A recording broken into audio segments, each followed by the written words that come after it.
नमस्कार मित्रों, स्वागत है आपका मेरे चैनल पर। आज आप देखने जा रहे हैं कबीर दास जी की शिक्षाप्रद प्रेरणादायक कहानी कबीर तन पंछी भया जहाँ मन तहाँ उड़ जाए, जो जैसी संगति करे सो तैसा फल पाए।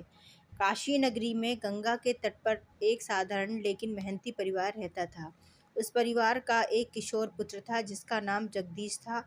वह स्वभाव से अच्छा और सरल था, परंतु उसका मन बहुत चंचल था। कभी वह अच्छे काम करने की सोचता तो कभी बुरे मित्रों के साथ समय बिताने लग जाता। उसके पिता उसे अक्सर समझाते, बेटा मन को संभाल कर रखना चाहिए, क्योंकि मन जहाँ जाता है इंसान भी उसी रास्ते पर चल पड़ता है। लेकिन किशोर मन को समझना आसान नहीं होता। उसी समय काशी में संत कबीरदास की वाणी दूर दूर तक प्रसिद्ध हो रही थी। लोग गंगा घाट पर बैठकर उनकी बातें सुनते और जीवन की सच्चाई समझते। एक दिन जगदीश भी अपने मित्रों के साथ वहां पहुंच गया। कबीरदास शांत भाव से बैठे थे और लोगों को समझा रहे थे। तभी उन्होंने एक दोहा सुनाया, कबीर तन पंछी भया जहाँ मन तहाँ उड़ जाए, जो जैसी संगति करे सो तैसा फल पाए। लोग ध्यान से उस दोहे को सुन रहे थे। कबीर दास ने समझाया, मनुष्य का शरीर उस पंछी की तरह है जो मन के पीछे पीछे उड़ता है। यदि मन अच्छे विचारों की ओर जाएगा तो जीवन ऊंचा बनेगा, और यदि मन बुरी संगति में जाएगा तो जीवन भी उसी दिशा में गिरने लगेगा। जगदीश ने वह दोहा तो सुना, पर उसका अर्थ उस समय पूरी तरह समझ नहीं पाया। लेकिन कुछ ही दिनों में उसके जीवन में 4 ऐसी घटनाएं घटीं जिन्होंने उसे इस दोहे का गहरा अर्थ समझा दिया। पहली घटना उसके मित्र से जुड़ी थी। जगदीश के 2 प्रकार के मित्र थे। एक था मोहन, जो पढ़ाई करता था, माता पिता का सम्मान करता और सुबह मंदिर जाकर भगवान का नाम लेता। दूसरा था रघु, जो दिन भर आवारागर्दी करता और दूसरों को भी गलत कामों में उलझा देता। एक दिन रघु ने कहा, चलो आज बाजार से कुछ फल चुरा लेते हैं, कोई देखेगा नहीं। मोहन ने तुरंत कहा, यह गलत है, मेहनत से कमाया हुआ ही अच्छा होता है। जगदीश कुछ पल के लिए सोचने पड़ गया। उस दिन वह रघु के साथ चला गया, लेकिन जब दुकानदार ने उसे पकड़ लिया और डांटा तब उसे बहुत शर्म आई। घर लौटते समय उसे लगा कि गलत संगति ने उसे गलत रास्ते पर ला दिया। दूसरी घटना कुछ दिनों बाद हुई। मोहन ने जगदीश को सुबह गंगा स्नान और मंदिर चलने के लिए बुलाया।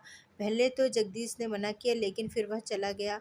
मंदिर में शांत वातावरण था, लोग भजन गा रहे थे और सबके चेहरे पर संतोष झलक रहा था।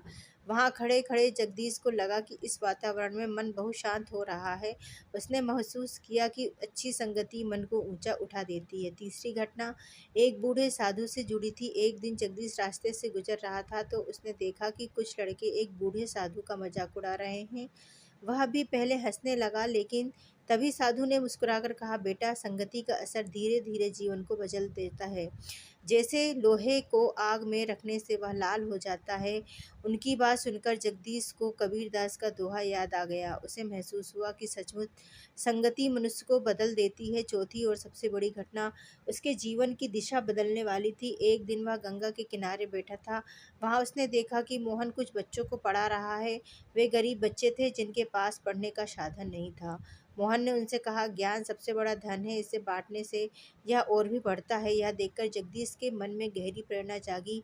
उसे लगा कि सच्चा सुख दूसरों की मदद करने में है, ना कि गलत कामों में समय बर्बाद करने में। अगले दिन वह फिर कबीरदास के पास गया और विनम्र होकर बोला, बाबा, अब मुझे आपके दोहे का अर्थ समझ में आने लगा है। सचमुच मन जहाँ जाता है जीवन भी उसी दिशा में चल पड़ता है। कबीरदास ने मुस्कुराकर कहा, बेटा, मनुष्य का सबसे बड़ा धन उसका विवेक है। यदि वह सही संगति चुन ले तो उसका जीवन स्वतः सुंदर बन जाता है।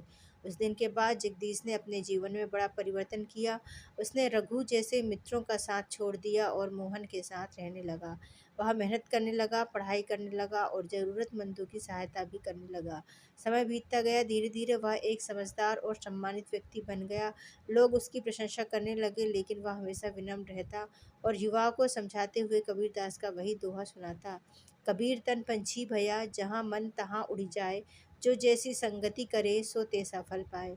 फिर वह कहता, मनुष्य का जीवन उस पंछी की तरह है जो मन के पीछे पीछे उड़ता है, इसलिए अपने मन और संगति को हमेशा अच्छे रास्ते पर रखना चाहिए।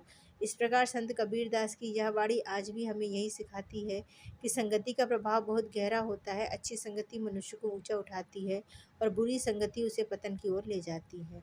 मनुष्य को हमेशा अच्छे विचारों, अच्छे मित्रों और संगत सत्संग का साथ चुनना चाहिए, क्योंकि जैसी संगति होगी वैसा ही जीवन का फल मिलेगा। धन्यवाद मित्रों। अगर आपको हमारी ये कहानी अच्छी लगी तो हमारे चैनल को लाइक और सब्सक्राइब जरूर करें। आपका दिन शुभ हो।